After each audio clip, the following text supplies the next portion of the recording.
Thank you so much for joining us.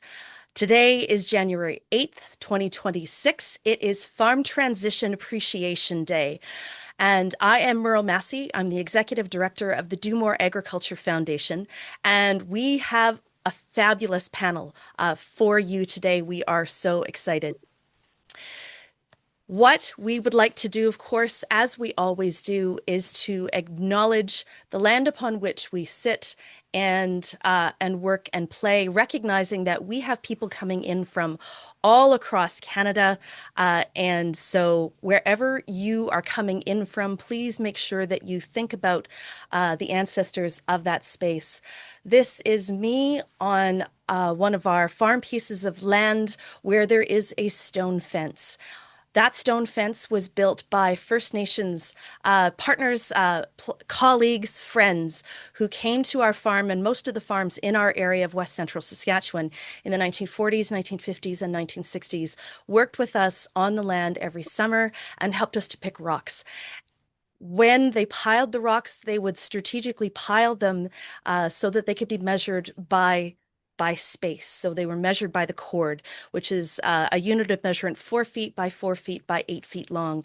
And so whenever I see this stone fence, I think about the 10,000 plus years of strategic, beautiful partnership in every single place across Canada from Indigenous time immemorial to today. And I want to acknowledge the way that this landscape has been shaped and husbanded and looked after and brought forward right to today. And I know that one of our strategic partners here at the Do More Agriculture Foundation are our First Nation partners right across Canada who continue to do excellent work in agriculture. And I wanted to just center us, and I'd invite you in wherever you are from across Canada to think about and take a moment to acknowledge the land that you are on and the many thousands of years that have come before you.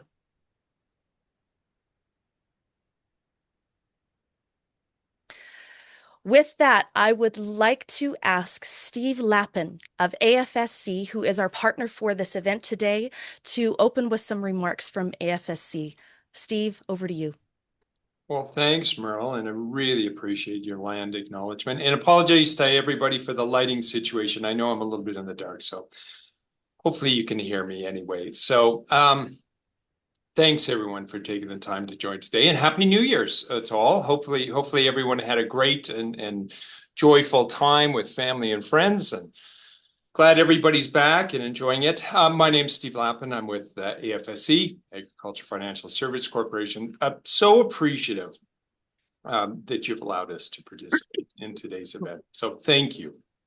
I want to thank Do More Agriculture Foundation for bringing this great group together. These thoughtful conversations around mental health and well-being. It's a subject matter that I personally, it's very important to me. And I think, important to all of us, especially those on the call today. So certainly a key area of focus as well for AFSC. So thank you so much, Do More, for everything you do on that front. A big, sincere thank you to today's very impressive lineup of panelists. Really appreciate you giving the gift a little after Christmas, but continuing to give gifts of your time, be part of this discussion. These conversations matter, right? They're important, if not essential. Your willingness to show up and share your experience and your expertise with us is genuinely appreciated. AFSC, we do spend a lot of time talking to farm families about financial planning, around farm transition, managing that risk, financing that risk, and everything. And what we've learned and what we see every day is, it's really just not about the numbers. I mean, obviously an important part of it, but it's about so many other things. It's about people. It's about the emotions that come with it. It's about family. It's about figuring out how to move forward together.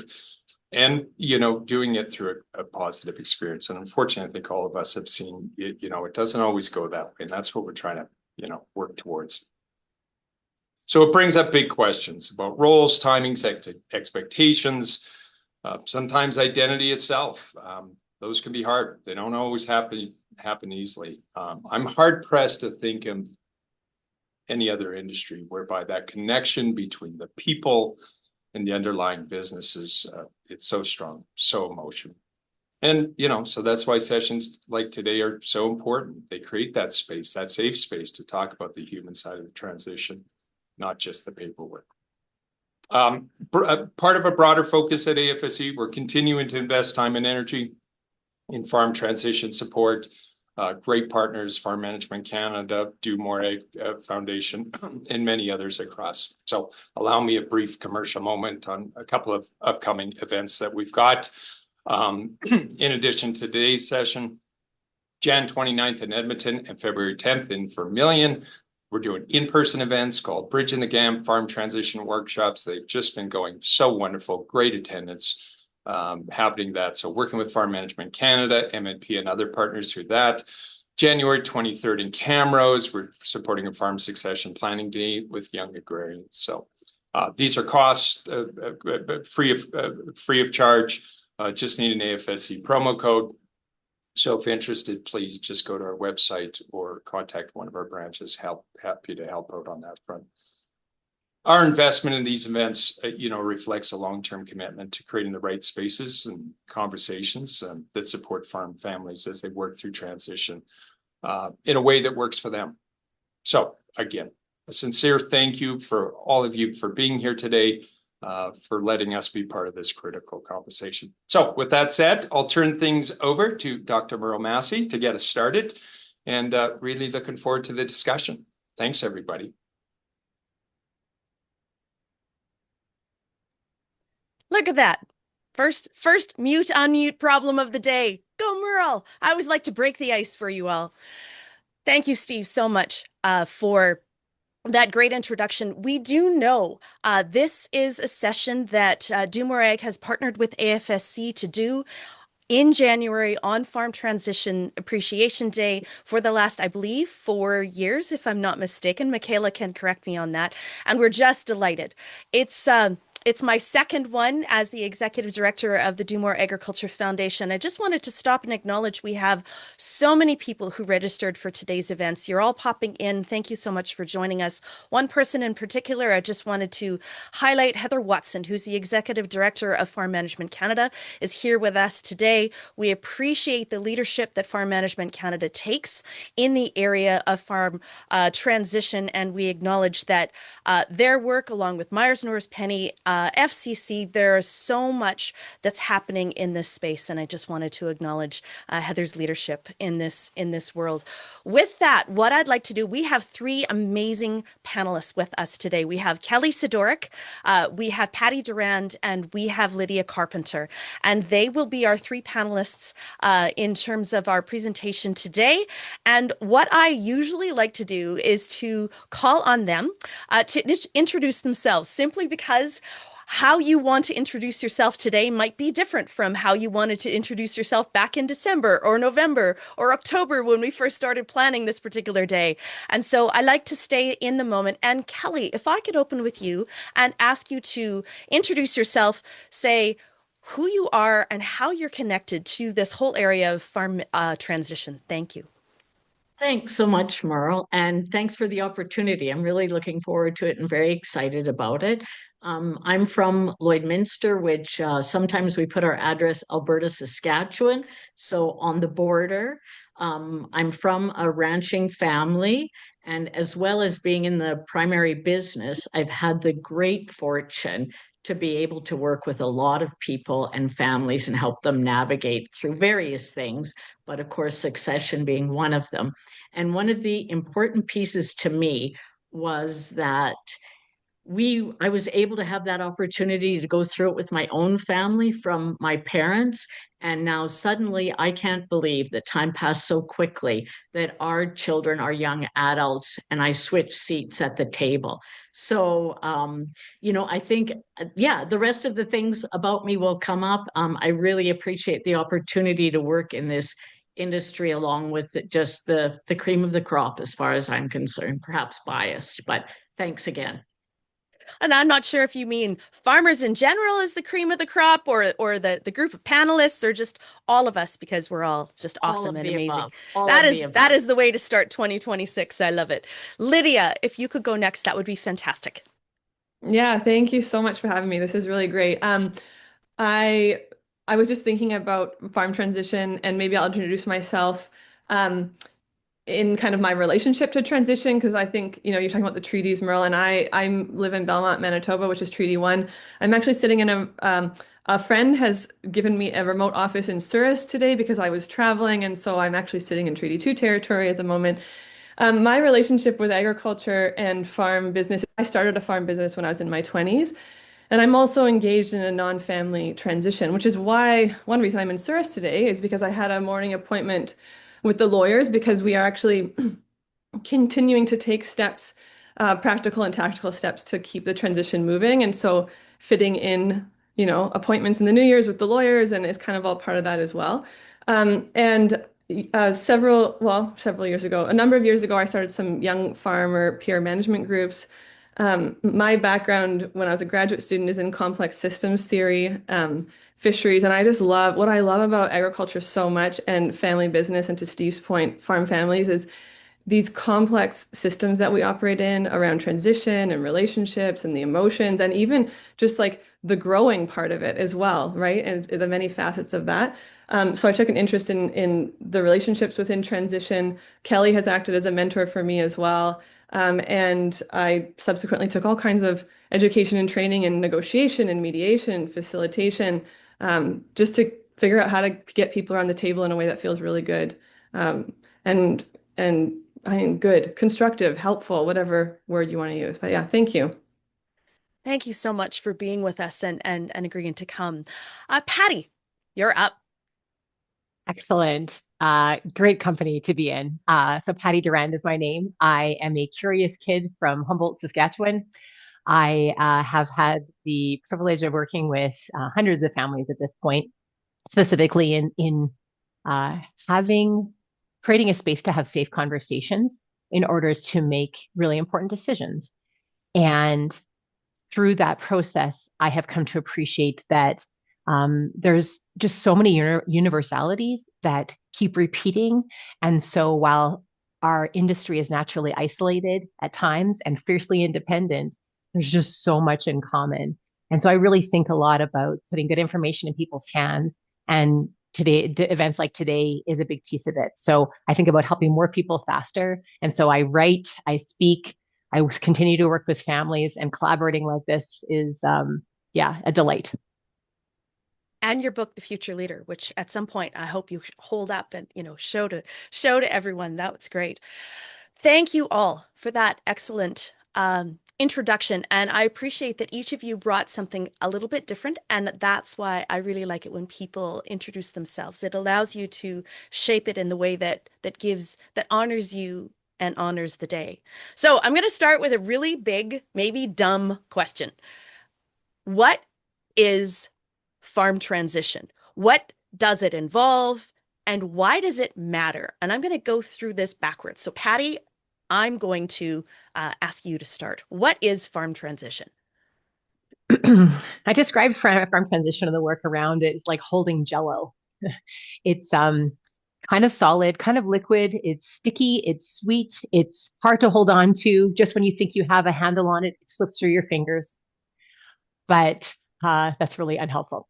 Generally, I think about it as the reality of change over time within a business and family system. And the planning for it is the acknowledgement of the decisions with it, people's perspectives and needs, and what it will take to meet those perspectives and needs ideally. And so it's quite a big umbrella of things, but I really do think about the reality that it's continuous and that we have the opportunity to meet it where it is and continue to pursue clarity, collaboration, and achieving visions that people share. Thanks so much, Patti. Lydia, I'm going to ask you, how would you define what is farm transition? What is that? Yeah, I think I'm just gonna layer into what Patty is saying a little bit because and I think there's different approaches you can take. We're all in transition all the time. And so that's, I think, why we kind of lean into this word transition rather than succession. And what I mean by that is if you've had a new child recently, or someone in your family has passed, or you're dealing with illness, or you're dealing with wellness, or you're like, we're all in transitions. I just drove here, so I was in a transition from one location to the next. And the reason I bring that up is like part of farm transition is the planning. We say farm transition planning. Our farms are in transition whether or not we want to plan. And so what I think happens is like people start to almost back into the planning process where they could be stepping forward.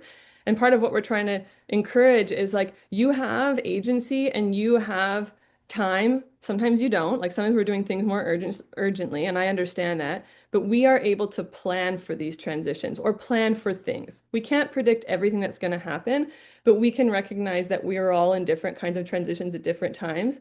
And part of the planning process is continuity. So like how do we continue to talk about the things even when things are difficult? So how do we talk about money? How do we talk about expectations?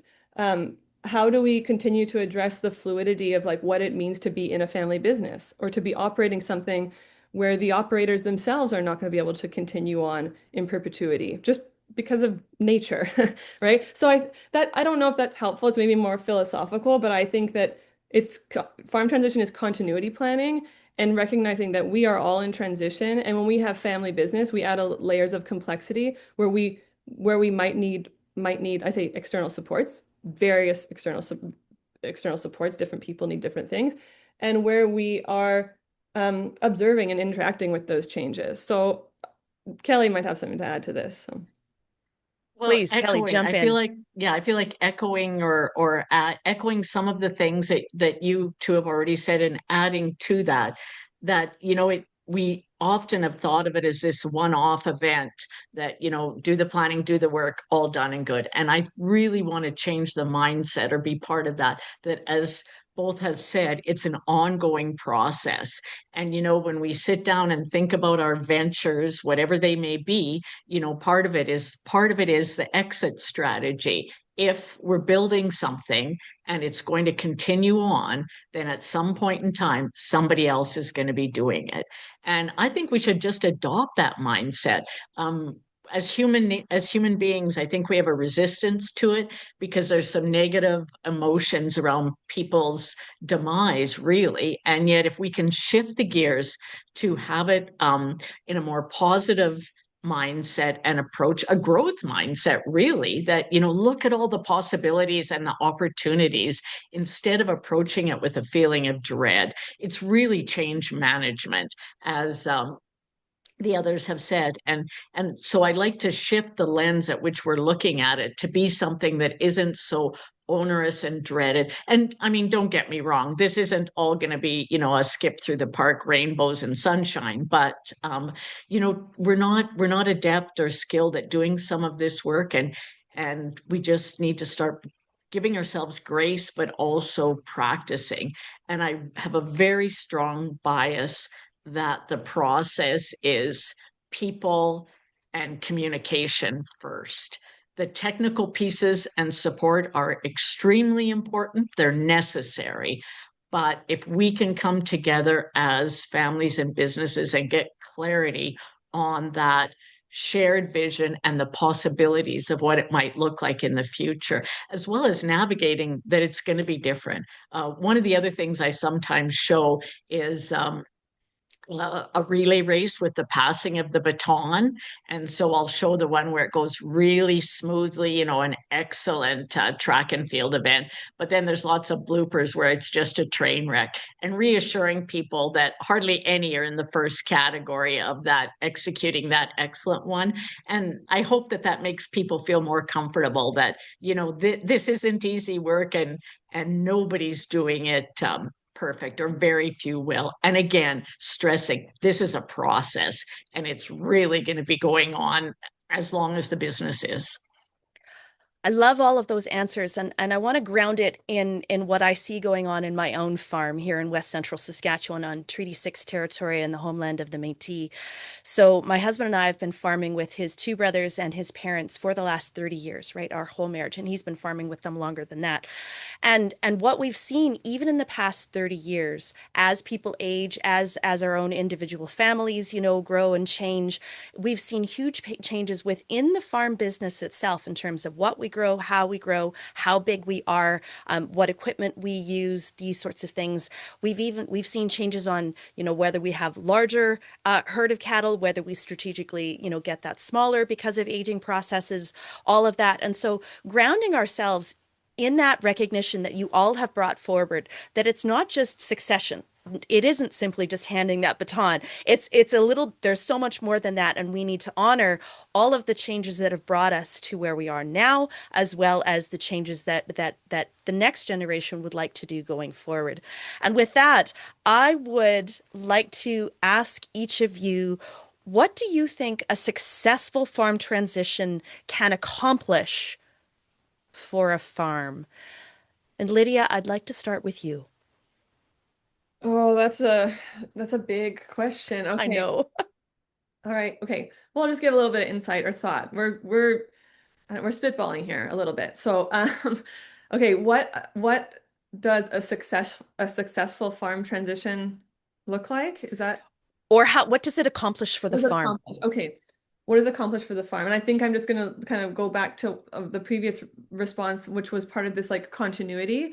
What does it accomplish for the farm? One of the elements, and I believe it was someone from the UK that had coined this term, was like the successor effect. Like once you can see that you're moving along this pathway where you do have a successor, you have continuity in the business, often like new investment is made in the business. So one thing that it can accomplish is actually like continued investment and forward focus, not just for the next gen, but also for the founder. So they feel like, well, we're still in this together. So you can actually see not just like, and I don't mean just like growth and profit, though that's one area, but you can see a projection towards continuity when people are successfully addressing some of the issues within the transition that are really critical. So that could be communication and conflict management, for example. When people are really addressing communication or conflict management or conflict challenges, it's going to give people additional agency and drive to keep moving forward. People don't get stuck in the doldrums, right? So you might see additional investment either into learning, into education, into additional stock, into new equipment, into different things like that. So that's one thing that I think we see. I also, I this is just an observation that I'm making when I have worked with folks the concept of self-efficacy, like when you, was it Henry Ford, when you think whether you think you can or you think you can't, you're probably right, but that's a self-efficacy thing. And so I actually think like this concept of success might also tie into self-efficacy. Like I think I can do it, and therefore I'm going to seek the resources to help me. It's kind of this self-fulfilling prophecy. So when I have interacted with people who, on all accounts, if you were kind of looking from the outside looking in and saying, I think their transition's going fairly well, often you see a high level of self-efficacy. And when you see that, often people have like a softness to their step, even when things are really difficult, and they're investing in themselves. So those are just observations and a couple of anecdotes. And I feel like this is a really broad, like it's a great question because it creates a lot of conversation. So I'll pass it to others to kind of jump in. A softness to their step and investing in themselves. I love that. I actually put it in the chat. I'm like, I need to capture that. That's amazing. Kelly, you're doing lots of head nods. Jump in. Yeah, I think one of the pieces also, and that was very eloquent, Lydia, well put, but that it's going to look different for everybody because even though we've talked about the commonalities, there is uniqueness in all our contexts. And so for what one family, where it passes on to the next generation in an operational way, and is thriving and growing as a ag business. For some, it might look totally different than that because maybe there isn't an own family success, or maybe like Lydia, non-family, or maybe it's going into some sort of just randomly brainstorming like a trust or a preservation. So I think it will always look different. But again, getting back to what Lydia said, at the heart of it, that it is doing well for the people as well as the assets, with the land stewardship being one of them. And again, from the positive aspect and a relationship building, not destroying process, hopefully. Patti, jump in. So many threads of thought. I know. So I would worry that if the purpose was to serve the farm, that we missed the point. And I think Kelly just kind of alluded to this a little bit, and Lydia. So I wonder. I think about, would it be successful if the needs of the participants, the family members, were understood, so we know what they need, and can the farm handle it? Can we use these resources? Does everybody around the table understand what those resources are, this entire enterprise? What does it mean? Assets, liabilities, all of the above. And can it meet the family's needs? And I think as a byproduct, certainly the farm will be successful, but the purpose is a little different, and the drivers of what they're trying to accomplish. And so, yeah, I just offer that observation. I feel in talking to families that in our culture, at times when we express our needs, it comes across as greedy, or they don't feel comfortable stating what it is they actually need to live, what their desires are, what their wishes are, what their hopes are. And I think it's actually really important. Can we name it? Can we put a value on it, an estimate? And can the business meet those needs? And so then inherently we understand what has to happen with the business in order to accomplish that. And it's kind of rearranging the cart and the horse a little. Lydia, go ahead. Well, this got me thinking, and I just thought there's like a values conversation too. This concept of success. It's like that term would need to be defined, and I think even you think of folks in advisory roles, like sometimes we're coming in with our own bias of like what success means, or what equity looks like, or what people ought to do, or what we're being told, and I say we, like the collective we, externally success looks like, right? So if someone has like a really high value for the concept of legacy, but the legacy value is in land and stewardship, and not like it has to be my kids that take over, it could be anyone. Success for them might be that they're able to participate in land back programs or conservation programs. And so for an external person to come in and say like, well, usually what people do is they pass it down to their kids. Is in other words, we're kind of, I feel like there's a whole space here to create and acknowledge that like success also has to do with the fact that you are able to transition your farm or your ranch or whatever it is with your values intact, your own, not someone else's. I think that we've hit on something really, really important. I think that this conversation has surfaced a couple of things that we don't talk about nearly enough.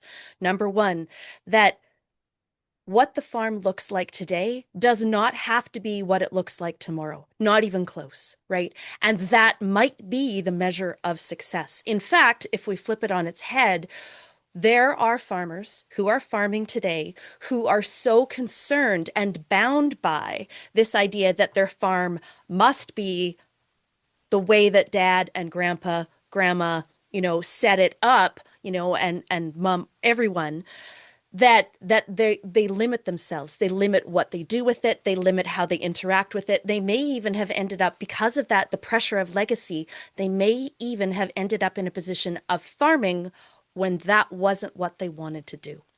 And we need to recognize that there are farmers out there right now who might be in that position. And so what you three have just surfaced is an important part of the conversation, that when we think about farm transition, successful transition does not necessarily mean that the farm will be intact, that the farm will look exactly the same and or move from wherever it is now always through a space of growth. There are other ways to think about success, and we need to make sure that that's also part of the conversation. Thank you so much for the three of you. That was phenomenal. All right. So thinking about that concept of success, however success is defined for the people involved, I would like to know what, from your perspective, are the top three things that the people who are currently involved with that particular farm business can invest in that will help them smooth the road and create a much more successful farm transition. And I'm actually going to ask Patti to open this because I saw your reel this morning, and what you opened with was hope. Yeah. I have, in working in the industry for as long as I have, one of my observations is that a lot of succession and transition services, like to be monetized, right? So advisory services, have been sold via fear, uncertainty, and doubt. It's threats. We're gonna scare you into taking action. So if you don't do this, you're gonna lose your farm, you're gonna lose your family, you're gonna pay a lot of taxes. So it's very negative messaging. And the problem with that is that there's a lot of research from a psychological perspective in understanding human behavior, and fear is a crappy motivator. It does not help. And so I work really hard. And Lydia, you named it well. Like I show up with my own biases, but I work to check them and I work to show up with hope. And that I will work really hard not to send the message that you can't do this without me, because I think that's actually really important. The person, the people, family or not, whatever it is who's involved in this, you can do this. Only you can do this. How might I support you? That piece of hope and actual belief, I think, is so important. And we as advisors in the industry have this opportunity to continue to light that flame. And so, yeah, that's it sounds very fluffy, but it's very human. And I know it to be true. I know that that's brilliant. I do know you've got room to add 2 more. So, Okay. top 3 favorite things that the people going through farm transition can invest in to smooth Yes. the road. So there are a lot of resources, but it can be overwhelming. And so I do think that having some peers in either a similar business to you, similar state, similar values or frame of mind can be really helpful, because there's a reason why accountability partners help in terms of actually taking action. And so I know myself, when I wanted to write the book, The Future Leader, I told a lot of people because I'm a promise keeper and I would rather get it done than admit that I hadn't completed it. That's my own knowing myself. So if you can have peers that are like, hey, let's talk this through, let's encourage it. Okay, I commit by the next time we talk, I will have had this conversation, made this phone call, initiated this document, whatever that looks like. That can be really, really powerful. And so we're built to be together. So that'd be one. And then the other piece of the puzzle is we just got to talk. Kelly, you said it well. Communication is critical. We cannot read each other's minds. So can we show up with curious questions? And my 3 favorite are: tell me more, help me understand, say more. In our conversations, if we can use those prompts, we can get to really important places, because this is often done collaboratively and it's really powerful as a result. It is. Thank you so much for that very powerful answer. And thank you to Maggie Van Camp. She just put Patti's book, The Future Leader, in the chat. So thanks, Maggie. This is all about working together. And I love that peer piece. Maggie and I were having conversations this morning. It's fantastic space and a good reminder how important this is. Kelly, how about you? From that concept of success, of the people at the farm defining success and assuming that they have some idea of what they're looking for, what are your top 3 favorite things that you think the people There's involved in a farm overlap, transition can do? certainly, with what Patti has said, but I think somehow being able to create a shared vision of possibilities, first on an individual level and then on an operational level. And I don't know if that's the first thing, but I really feel that process, and I mean, the communication fits strongly with that. And the next thing that I'm going to say fits right under that too, is for individuals to be on some path of personal growth and leadership themselves, because I think they're just so closely linked. And another point that I don't think we do enough but is be intentional as families and businesses about getting away from the farm and having fun. And I think that will go a long way to help some of the process, especially when the going gets tough. If we can, get together and have kids in a pool and we're setting aside some of these difficult times. Those are brilliant. Thank you, Kelly. Lydia, the question's over to you. What are your top 3 favorite things that you think people who are going through farm transition can invest in that will help smooth the road? I'm inclined to speak from personal experience insofar as I think the comment was made earlier that our operations are so different from one another, or there are contextual differences. So I'm going to speak from my experiences, may resonate with folks. And I think some of this is really transferable, but I'm just thinking about my own journey in business and agriculture. And I don't have a background in business. I didn't go and get an MBA. So when I started to engage with, build a business and then work in partnership and in transition with other individuals, these are the things that I found really helpful. So one is actually talking about money and getting good at talking about money. So either increasing your financial literacy, and you can do that in many, many ways. I like to watch Gail von Zoxley. Anybody else remember that? Till Death Do Us Part? No? Anyway. But I really am fascinated by how money works and patterns. And so financial literacy is one, but also the financial planning at the household level. Like if you're not great at that or great at budgeting, like figuring out how to do that so you can then have conversations, particularly if you're in a multi-generational system where you can actually talk about these things, because sometimes people have very different spending habits or expectations. So that's one area to invest in, is just like financial literacy to smooth the road and how to talk about those things. So that's an element of communication. The other thing is like meta communication. So talking about talking, I feel like can be really helpful. And that would be training in human resources or conflict resolution and conflict management. This was also mentioned about like having fun. I also think of this concept of like an identity and a life beyond the farm. And it doesn't have to be very far beyond the farm. You don't even have to leave your farm to have an identity beyond the farm. So part of that is a mindset thing. And part of it is also like on the peer, this also ties into peer support, I think is absolutely critical. But I have also found really great peer support, not just in the ag community, but in like commerce, like the Chamber of Commerce, or like masterminds groups, other people in business. So I find that building entrepreneurial acumen, if your transition is actually the transition of a business, and I'm not suggesting that there's no judgment around transitioning assets that are not a business, but often when we talk about farm transition and how to make that go smoothly, we're assuming that you're addressing some issues of profitability, which can be another thing about talking about money. Is this thing profitable, or what is revenue generating in this farm? And then advisory services. I really like what Patti mentioned there about maybe, yeah, like seeking people where it's not fear-based, that is based on trust and competency. And I actually find that the individuals that are highly competent don't need to lean into fear as much because they see greater possibility, and they're often coming from places of curiosity. So also being your own best advocate when it comes to advisory services, you can fire people. It's okay. And you can also go hire new people. That's okay too.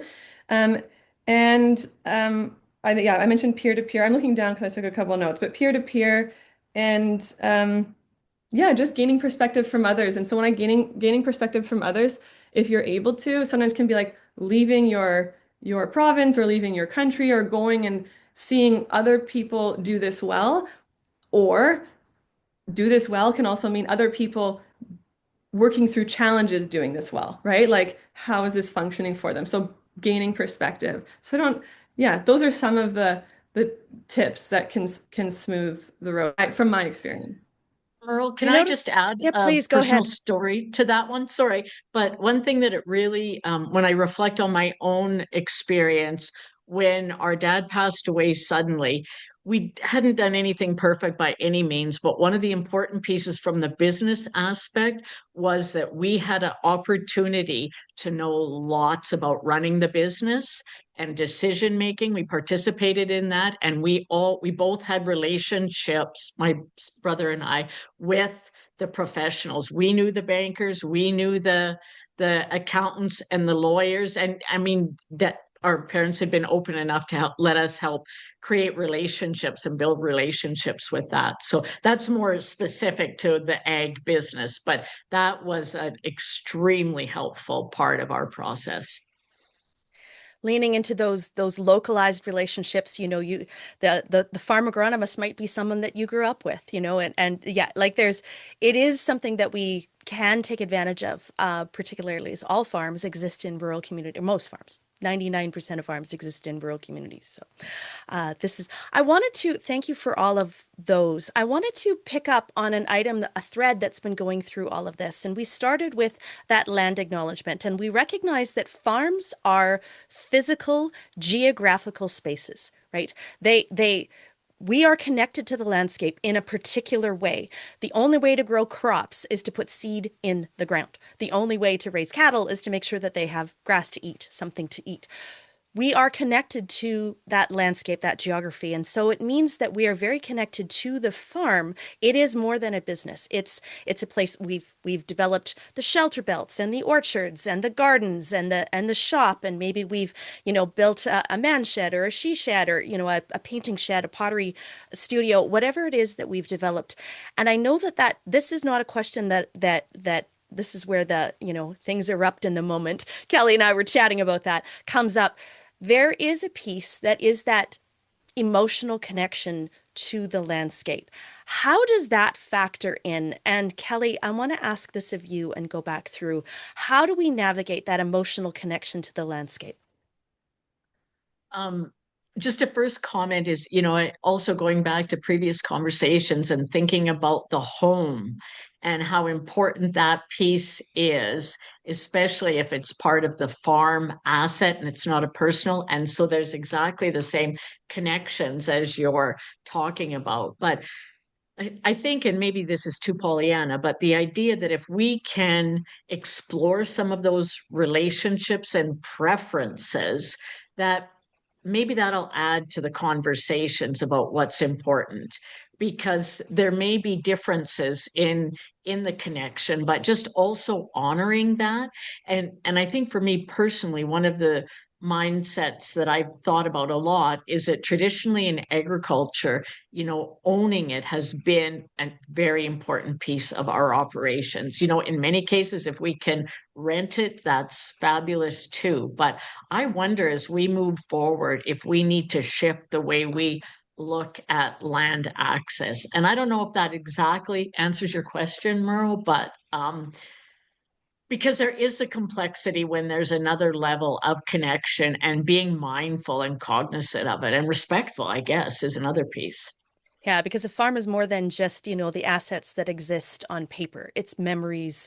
It's all of those ways that we've interacted with the landscape. Patti, please feel free to jump in. It wakes up so many thoughts and memories. And so I think not unlike we are talking about how we want to think about advisor bias and what our preferences are. I think it is a risk that we assume that every individual around the table feels the same type of connection, same perspective to the land or not. And so I guess two observations is that's a great conversation to have. And it goes back to values and what are priorities and what's important to each individual. Certainly there's many that it's a strong connection. There are times when there's a strong connection and it doesn't matter because we can't do anything about it anyway, right? In terms of if things are not going well, we need to make some hard decisions. Vice versa. So there's some people that, we're not particularly attached to it. And so in that case, maybe it's not going to be a farm moving forward. Maybe these resources will be repurposed into a different type of business. Thinking about those things and saying it out loud, that it's possible that this might not always be a farm, can feel kind of like sacrilege. It feels quite contrary to what I would say is kind of universally held or largely believed. So I guess I kind of throw those possibilities out there. So the risk is that we assume what someone is feeling or not, and we don't ask. And also acknowledge that, as Kelly said, for the age of agriculture in Canada, of which there's several different generations, Ontario agriculture tends to be quite a bit older than prairie agriculture, for example. It is a common progression that it works to have less ownership and more rental over time, just as the nature of generations. And so just because that's the way it always was for us now, maybe that's not what's functional moving forward. And so we can have our preferences, but we also need to have a really good look at reality and what's feasible. Lydia, anything to add? This visceral connection to the land, or that connection and how that factors in to this discussion? So it makes me think a little bit about this concept of like sense of place, and I don't know that it doesn't. And again, I can kind of speak from personal experience.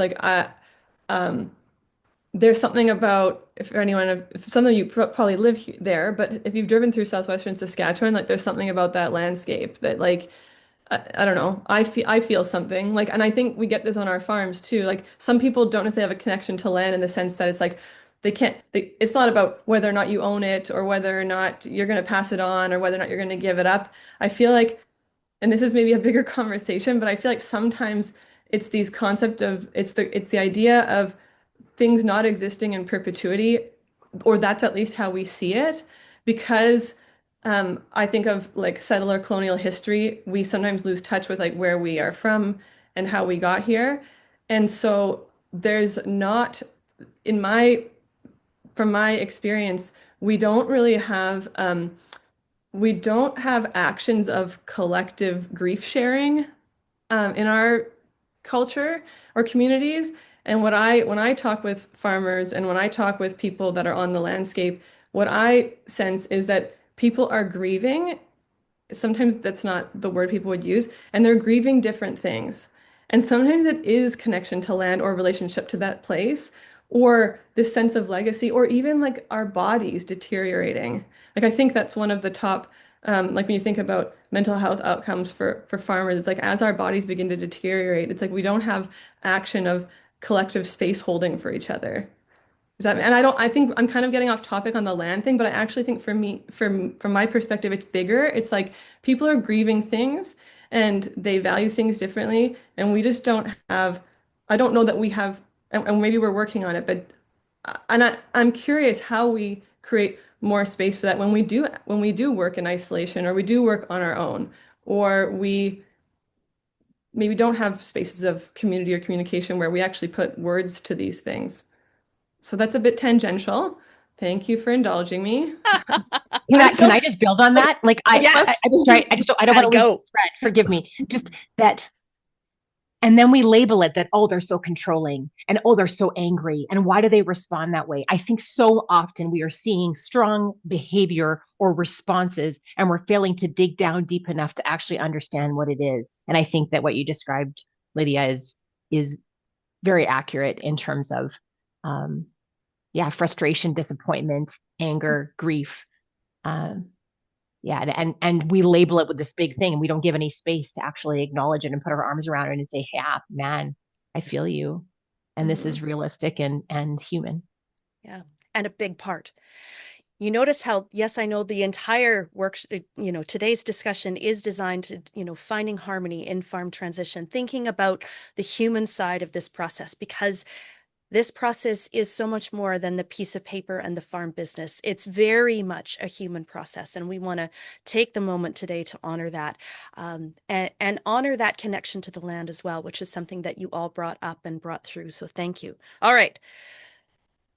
We had a great discussion about what are your top 3 things that farms can invest in to smooth the road. Now we're going to ask, what are some of the things that you've seen? You all work in this space on a regular basis.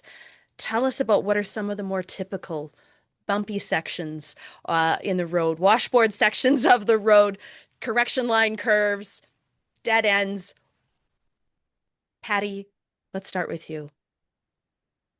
Okay. So I did write about this in the Future Leader, and I really think about the assumptions that we are making on a regular basis that probably might not have never have served us. And so one of the bumpy things that I have concern about is my parents have a plan for the transition that they will reveal to me when the time comes. And they do have good intentions. The parents generally, the intention is there. There really isn't a plan. And so the number of times that I have sat with successors who are now in their mid 30s, 40s, whatever, and they realize, oh, wait a minute, there isn't a plan. And now I'm all in and I have dependents and I have siblings that are curious and inquiring and have needs as well. Um, so if we can acknowledge and say, you know what, we don't actually have a plan. If parents can clearly say that, but it's important to us. Can we work on this together? Is really significant and one of those things that can throw people for a loop. The other assumption is the advisor I have that has served us for a long time will continue to be the best advisor for our farm. It's very common in the changing of our industry, in the finances that Lydia was talking about, in the complexities and the number of things that have skyrocketed in terms of from a debt perspective, pardon me, the asset value that is not cash, the length of time that people are living, all of these factors. We can have excellent professionals that can serve you on a day-to-day or annual basis that really are not well suited or prepared for some of the complex tax and structural changes that you may need as part of your transition. So I don't want to put the cart before the horse, but asking your advisor, here's what we need to accomplish in the next several years. Can you help us? And if you can't, who would you recommend? Ask that question sooner than later, because there's excellent, integral, really, really good character advisors that are not qualified and you think they are. That's a problem.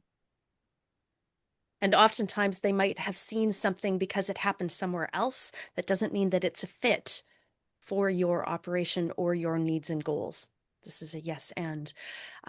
Kelly, hop in. What are some of the typical bumpy sections and correction line curves that you've seen? Certainly, echoing what Patti said, and I don't want to put it all on the senior generation because suddenly here we are, but just being in a situation where I think they get stuck and then they stop.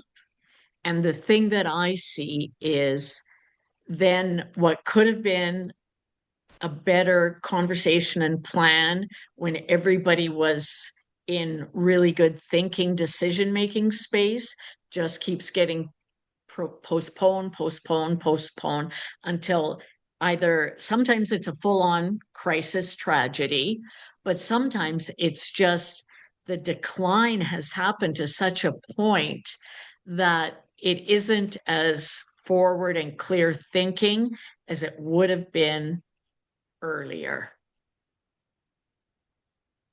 Can I capture that as waiting too long? That might be an easy way to say. Yeah, it absolutely, that can cause so many ripple effects, so many bumps in the road. Thank you, Kelly. Lydia, what are some of the typical bumpy sections, washboards, correction lines, dead ends that you've seen? Yeah, it's an interesting question, I think, and I just think I'm thinking of the field of work that I'm in, which is like communication, conflict resolution, and I'm sure if people are in accounting or different areas of farm business management, they would be seeing different things. Sometimes in these initial conversations, it's kind of things that stand out or maybe addressing or maybe not making a distinction between estate planning and business transition continuity planning. And often that people might they could be receiving really great advice. It's not looking at the complexity of the entire system or even necessarily meeting specific objectives for transition planning, but is maybe really good on the estate planning side. So having people make that distinction.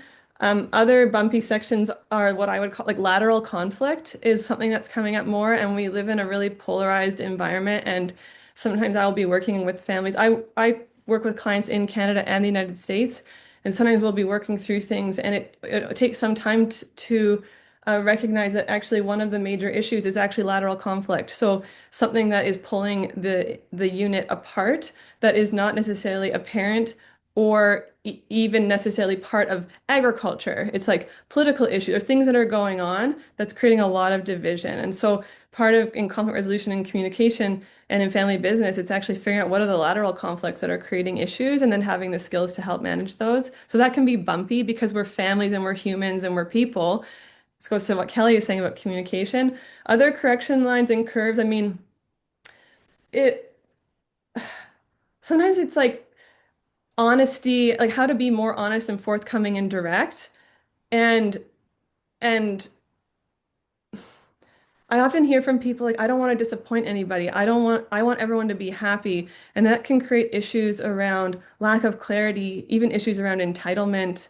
And I don't mean, I'm not suggest it's people intentionally want to act entitled. It's just that a lack of even understanding around what the business is or like what this thing is. That, and so that's another one. And it kind of comes down to what has already been mentioned, which is communication and also that us, we like you can't know everything. And so um seeking out support, and that can be through your own learning, it can be through other people, like asking for help. Um that might also be a bumpy section is that people, and I think someone talked about timing, but not asking for help. And Mhm. sometimes that's a key issue that is preventing the plan from moving forward because somebody might need more professional help. And that's a starting point before the rest of the process can move forward. At the Do More Agriculture Foundation, we know that farm stress is high and that legacy and transition are a huge part of that.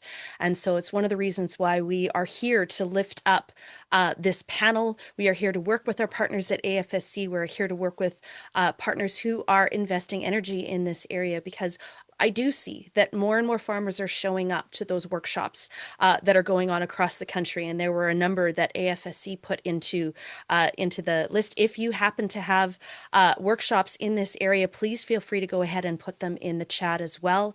Send them to us. We can send out an email to everyone who was on this call and let you know about some of these events that are upcoming. We'll roll them up in that way. There is a lot of energy. There is still a long way to go.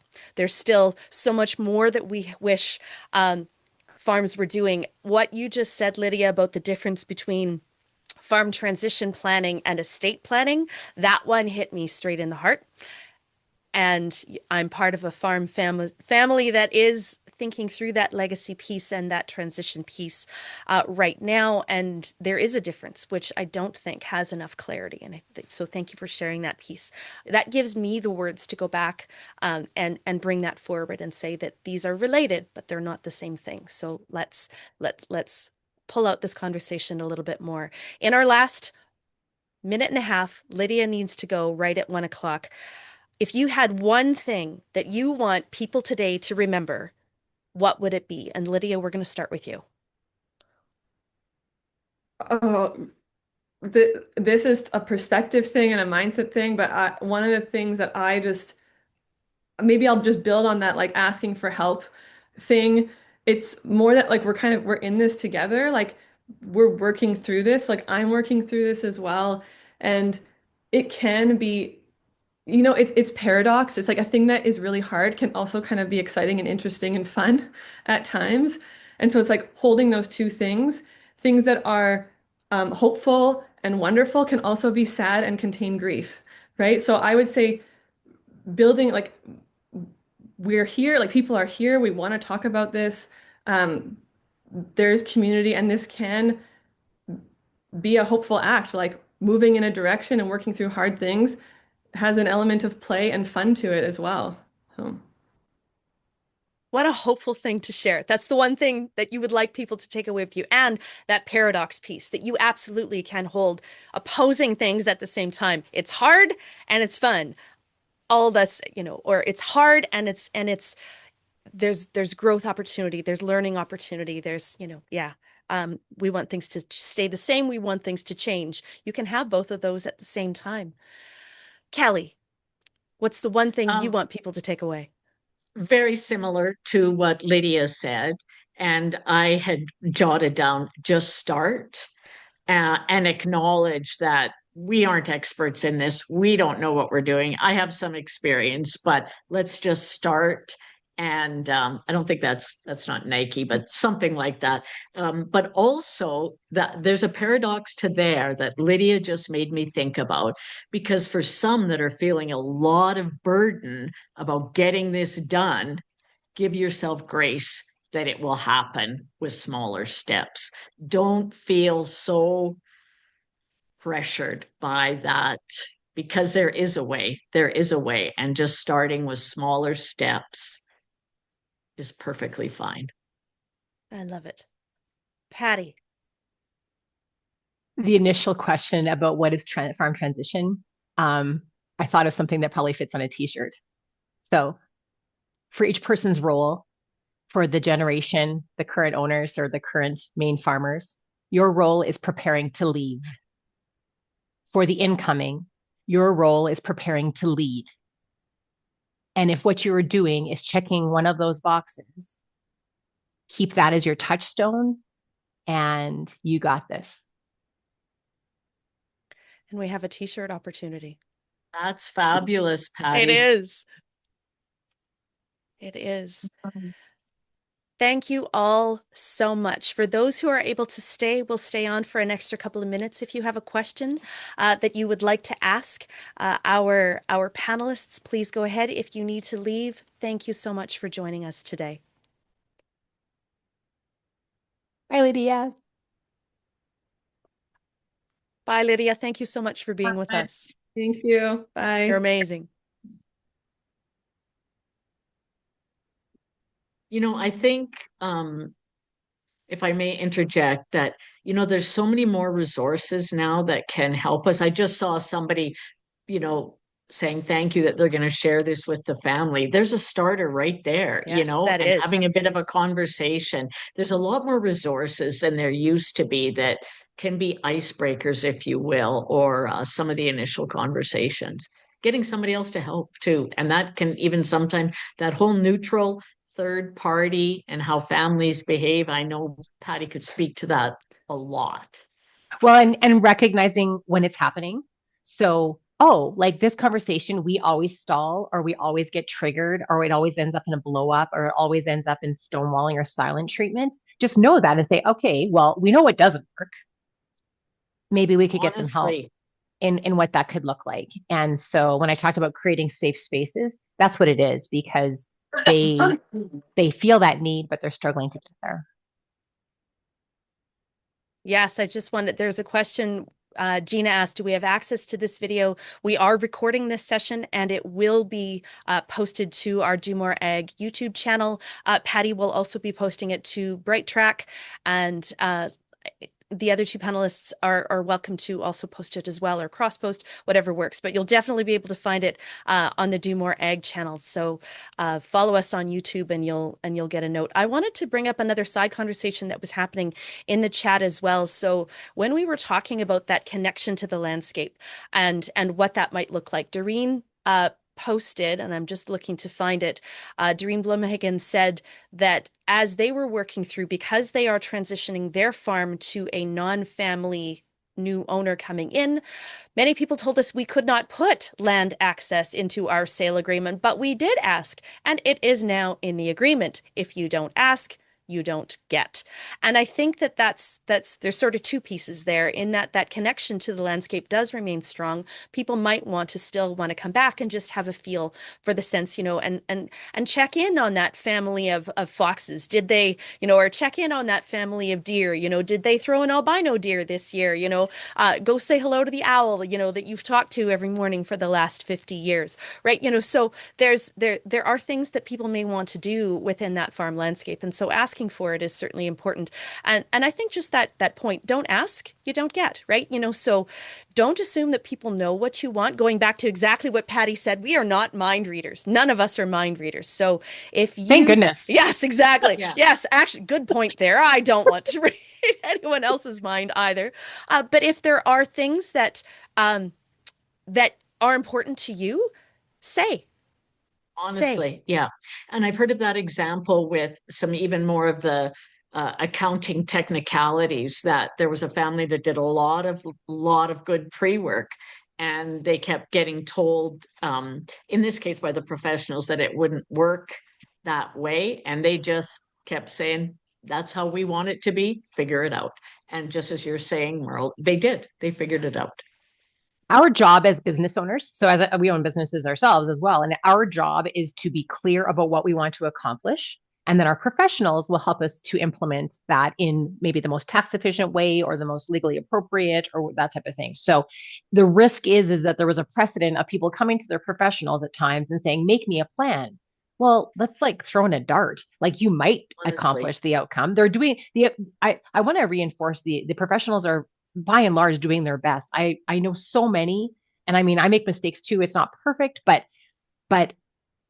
I think the role of the family and business and farm has been underestimated. We've tried to take it out of their hands and said, "Here, let me take care of this for you." It's like, no, no, no. You're driving this bus. Where would you like to go? Yep. Perfect We've got analogy. roadmaps, snacks along the way. I can help with the conversation in the bus. You know, that the example that you gave, Kelly, when you were talking about a relay race, right? And handing the baton. In my mind, I was like, well, on our farm, all 16 of us are in the relay. So we're across 4 lanes, right? And we're crossing the lanes because we're handing the batons to each other. And sometimes we're running backwards to like, you know, picks like we're not just one team, we're all those teams. And we're like, yeah, that's actual what's actually happening on a farm. Truly. Yes. Another quick analogy it's not an analogy, but just a slide that I share is of the royal family and just saying, you know, with all the resources they have available to them and they still struggle. So do not be remorseful or feel bad that you're struggling because at certain times everybody is. I have often said that abundance is more complex than scarcity. When you don't have a pot to piss in, it kind of doesn't matter. But in these farms, like there is a lot of moving parts with high value. It's complex. And so it makes sense that it would take time and some help. And farming is ultimately and first and foremost a human endeavor. And that's exactly where we came around. It's where we started with this panel, and that is where we will end. Thank you so much. To everyone for being here. Thank you so much for all the amazing comments. If you would like to post that you were part of that you listened in on this panel today, please go ahead and use the hashtag FTA Day 2026. And that's in honor for Heather Watson and our friends at Farm Management Canada and their leadership on helping and supporting Farm Transition Appreciation Day, which is today, January 8th. Thank you so much to everyone. And with that, enjoy the rest of your day, enjoy the rest of the week, and we wish you all the best in 2026.